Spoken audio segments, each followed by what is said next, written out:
I had zero opinion on this until about a month ago, and now it's in my top 3.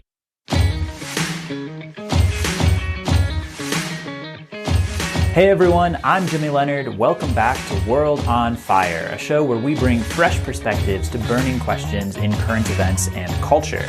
If this is your first time joining, I invite you to subscribe and visit jimmyleonard.com/worldonfire to learn more. So I've been on a little hiatus prior to this summer series, and I haven't recorded an episode since January. And think about how different the world is since January. We had sports. We didn't have to wear a mask to buy groceries. Mayor Pete Buttigieg was a legitimate contender for President of the United States. And I was blissfully unaware of the intimate details of the life of Joe Exotic. Obviously, this crisis has affected all of us, and a lot of politicians and scientists are trying to figure this out. And I wish they would just check Facebook. I mean, my news feed is full of people who know exactly how to fix this. While predictably one side of the aisle always falls to pro-welfare and pro-health concerns, and the other side goes to pro-business and pro-economy, I think there's an easy compromise. Let's just make masks that say Trump 2020. Everybody wins. You know, the pandemic is not all that bad. When this is over, there are some things that, frankly, I think we should keep, like limiting the number of people inside a Costco at any given moment. Please, stay 6 feet away from me while I consume my weight in free samples. Also, the realization that employers actually can be flexible about work-from-home policies, especially for people with health conditions, and everything about John Krasinski right now. John, my home office is a quiet place until you bring some good news. But there are also some things that we didn't do that maybe next time around we should, like listen to scientists when they tell us things so we can take preventative actions now that would avoid disaster later, like with global climate change, or tackling healthcare inequalities and shortcomings in the system that disproportionately affect a low-income population, and ending private ownership of big cats. You know, fun fact about that last one, I had zero opinion on this until about a month ago, and now it's in my top 3. It should not be easier to buy a tiger and hire a hitman than to get a phone call through to the Office of Unemployment. I'm just saying. In all seriousness, thank you to first responders, medical workers, supply chain workers, grocery store workers, those in sanitation, teachers, mothers, fathers, and anyone who served or protected the vulnerable over these last few weeks. We went from cogs in the American machine to many parts of one body. And while nothing can truly fill the void for those who've lost loved ones during this pandemic, the stories of courage and sacrifice are the ones that stay with us and provide the antidote to despair. So, hot topic tonight. Joe Biden is the presumptive Democratic nominee for President of the United States, and he has vowed on national television to choose a woman as his running mate. Now, there are some highly talked about frontrunners like Senator Kamala Harris or Senator Elizabeth Warren or my home state's governor, Gretchen Whitmer.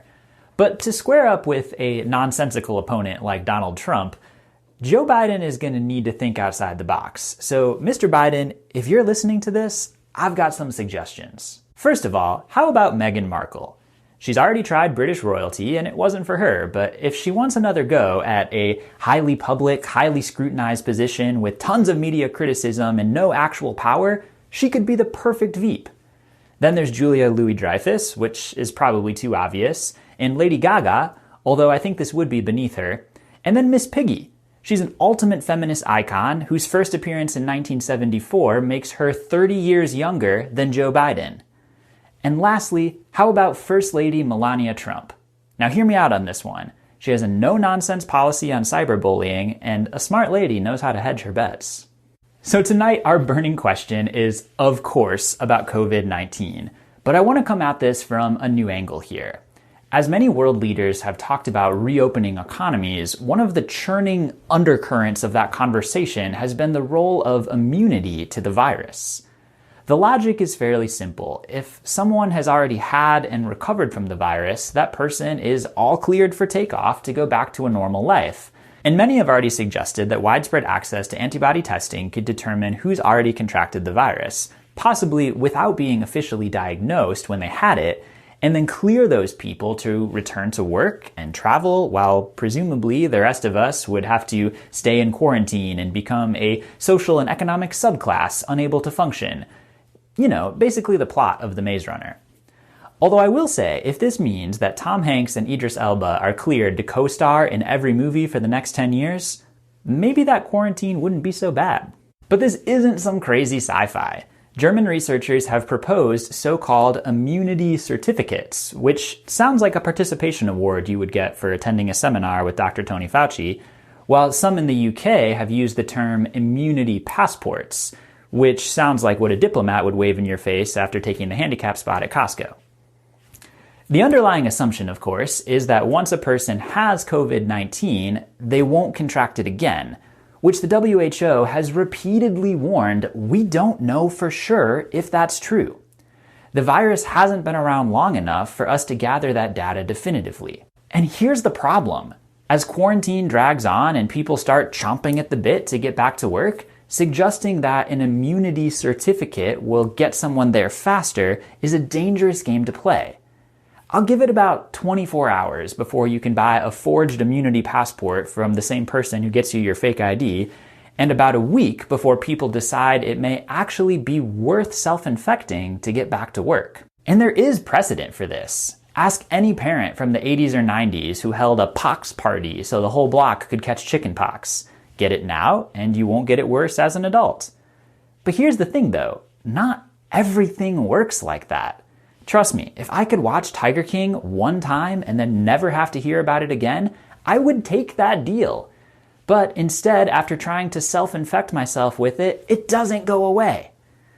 Now, first of all, very few children actually die from the chickenpox. And secondly, coronaviruses have a particularly nasty way of evolving to beat out herd immunity.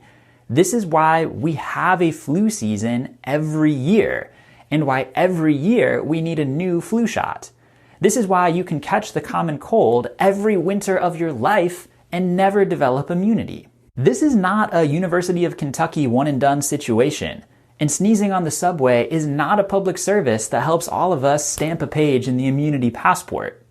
The fact is, we just don't know if a person can easily get immunity from having COVID-19 one time. What we do know is that the mortality rate is high, much higher than the seasonal flu and way higher than chickenpox, and that in hotspots, hospitals are overwhelmed and even young, healthy people sometimes end up on ventilators. We have treatments under study and there's a global race to find a vaccine. So in the meantime, let's have patience and confidence in those things, because false confidence in an immunity certificate is a very bad idea. And we need to stop even suggesting it, or we are running the risk of people running out trying to self-infect in order to get back to work sooner, which is only going to make this whole thing take longer than it already has. Hey, sometimes the world can be a dark place, but we can light a fire with our passions. So tonight, to share his fire, is author and educator Chad Lehrmann.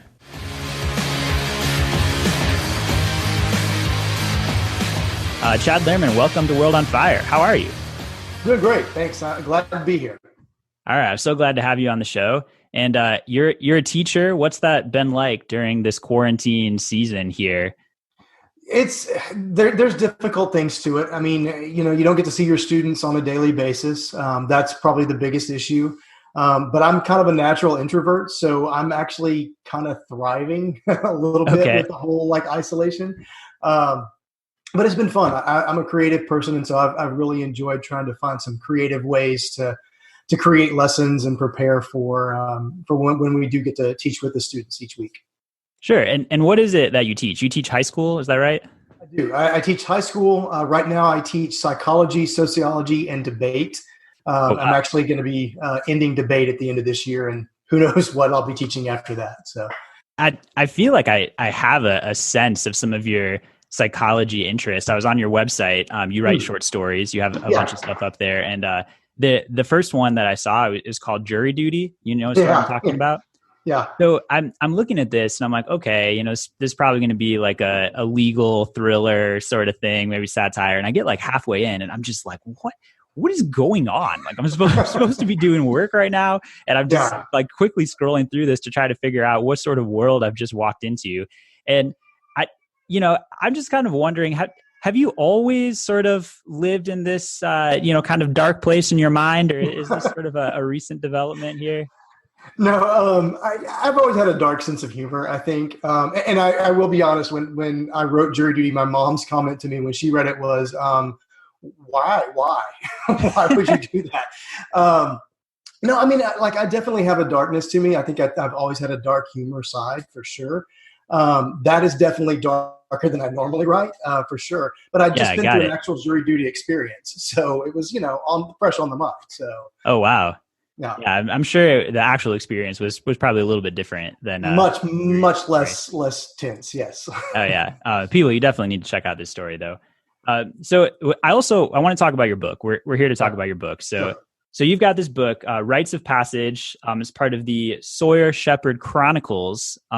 So what's the scope of the Chronicles here? Do you have an idea of how many books this is going to include when it's all said and done? So yeah, this particular series is going to be 5 books, and it's Okay. a pretty closed ended on that, but not necessarily closed ended on the character. I draw a lot of inspiration from writing like Rick Riordan.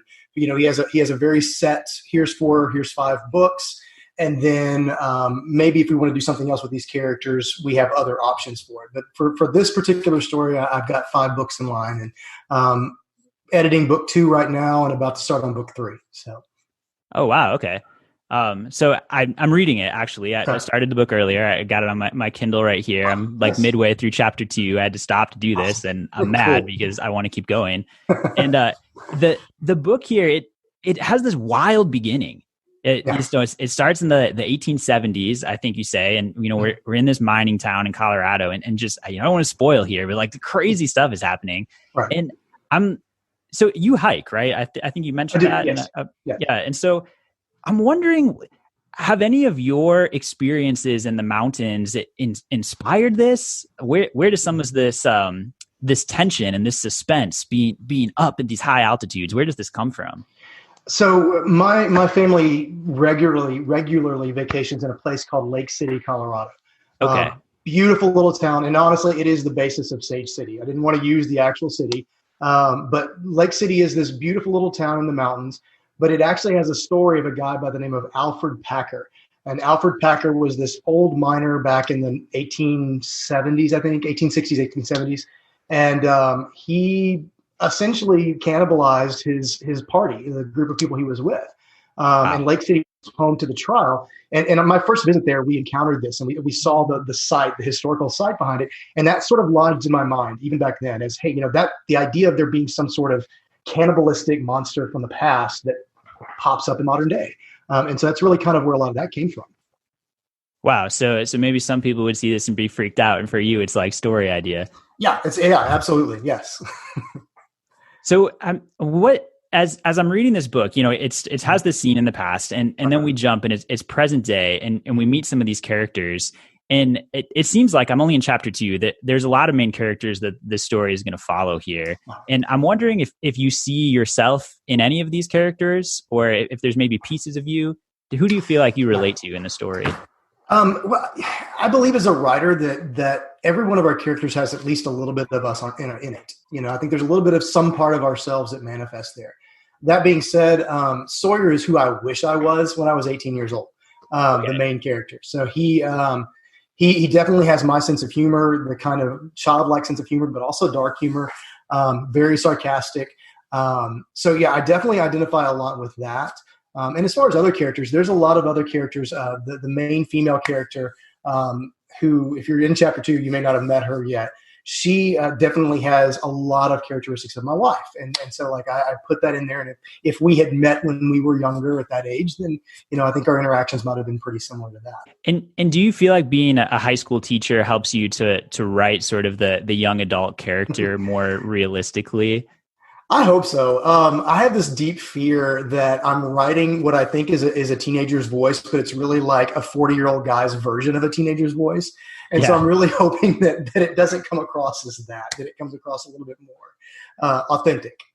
Or maybe the fear is that the 40-year-old guy's voice is authentically teenager, which I guess is, it's Yeah, a set of I have problems. an element of that. Yeah, Yeah, definitely. absolutely. So how many of your students read your work? I mean, do you solicit some of their feedback on this? Sure. I have some that have read it. I know some that have engaged in doing it, but the book came out in February. And then honestly, like everything started happening so fast with shelter in places and COVID and everything else that Oh yeah. it really wasn't there very long. Like we hit spring break and we were on spring break when we got called. So, and students in the middle of the year, they're like, hey, I want to read this, but I'm going to read it at the end of the school year. So, I've had some that do that. I had a couple that were following the whole process and asking like, oh, what's it like? What's it like? And so yeah, there's definitely things I draw from them, and they are definitely a target audience for me, like that age group for sure. Yeah, I was going to ask about that. Would you consider this sort of a young adult book, or do you like to stay away from the labels? I don't mind labels. Okay. I think young adult fits. I do realize that it might be a little bit darker than some young adult type things. So I tag that either young adult horror or supernatural thriller on there. But I want this to be a series that is not definitively lodged in one area. In fact, as I'm writing you asked earlier about the scope of the book. As I'm writing in book 2 and getting into book 3, the world's getting much bigger. We're not staying in Sage City for very long. It's going to be a very big picture of what things are. And also, really, the stakes are changing. It's not just the monster of the week kind of thing that's going to happen as we go along. There's definitely a bigger story at play, which is hinted at a little bit in Rites of Passage.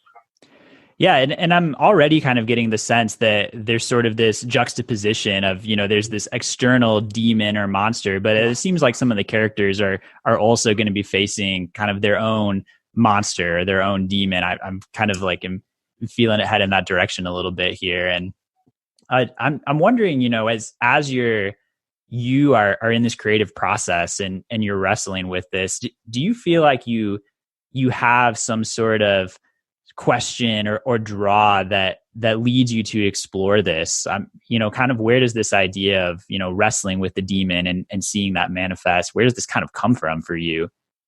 So I before I was a teacher, I was a minister. And that was one of those processes that I went through. When I left the ministry, there was definitely a crisis of faith in a sense. Not that I became somebody who didn't believe what I had taught before anymore, but there was a trust break in a sense for me. There were some things that I saw going on. And honestly, as I've been thinking about, like, as I write the book, I'm finding surprisingly, I'm working through a lot of those issues of, can I really trust, a deity? Can I really trust God that I cannot see? And so you're going to see a lot of that in Sawyer, even in book 1, of where he's been a guy who's lost everything in a sense at a young age. And can he really trust that which he cannot see?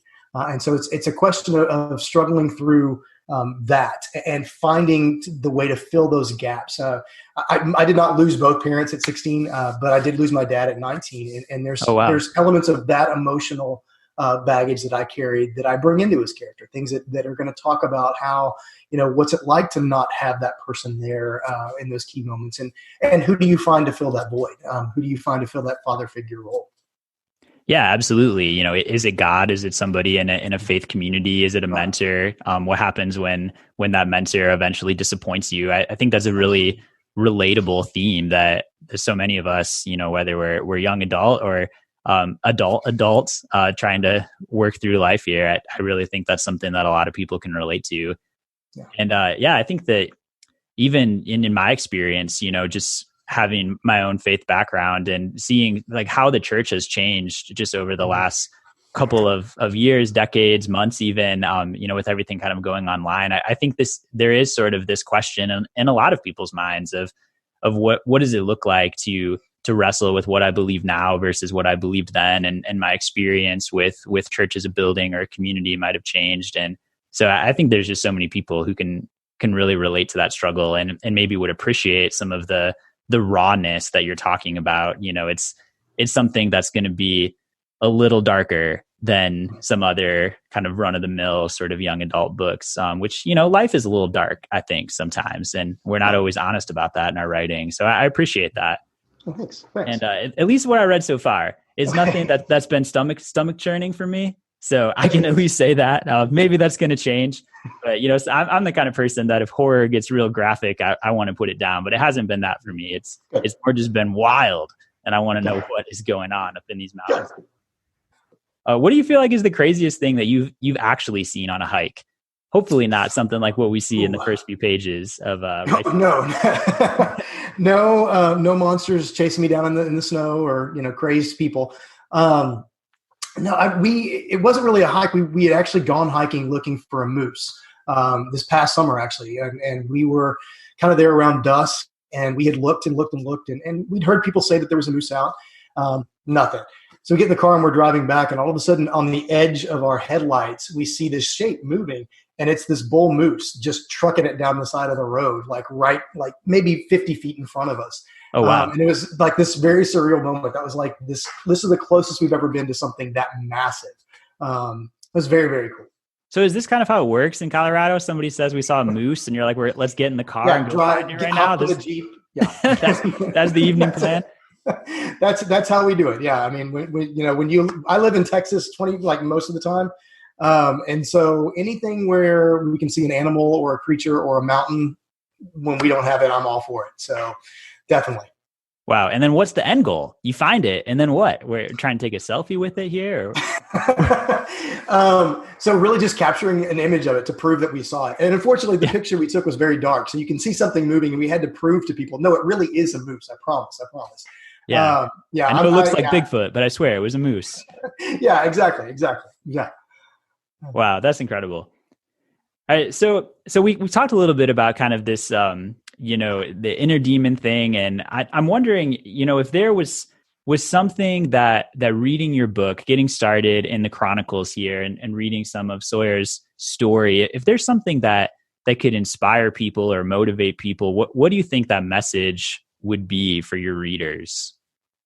I think it goes back to that idea of don't be afraid to challenge things. Don't be afraid to challenge your beliefs, to ask hard questions. But it's also, one of the other messages is it's important to have a squad. It's important to have a group of people that are with you when you're going through those things, and to open up, to learn to trust. But at the same time, to be a person who's worthy of that trust to others.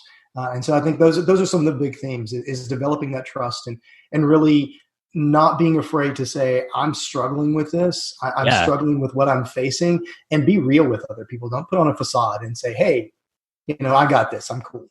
So where can I go to find out more about this? I mean, I kind of already know. I'm reading the book right now, but people listening to this, how can we get started on this adventure? So I have a website, and it's just my name, Chad Lehrmann with 2Ns.com. And that has a lot of short stories. It has some background stuff. There's actually a free chapter. Chapter 1 is free. So the introduction of Sawyer, that whole part, is free on the website right now. So if you want to get a kind of taste of what it looks like. Other than that, the book is available on Amazon as a paperback, which apparently is in super delay right now with the quarantine. Yeah, I'm sure. And then also on Kindle, and I believe it's on Kindle Unlimited as well. Awesome.